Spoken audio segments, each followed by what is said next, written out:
Nagbabala po ang Department of Health na mataas ang panganib ng outbreak ng tigdas at tigdas hangin sa Mindanao dahil nananatiling hindi bakunado ang nasa 520,645 na mga batang wala pang 5 taong gulang.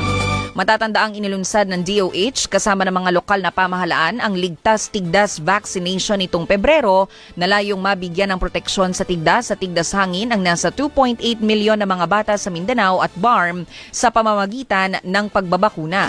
Pero as of February 20 kahapon po, nasa 2.3 million o 82% pa lang ng target ang nabakunahan sa mga temporary at fixed sites na itinalaga ng mga LGU.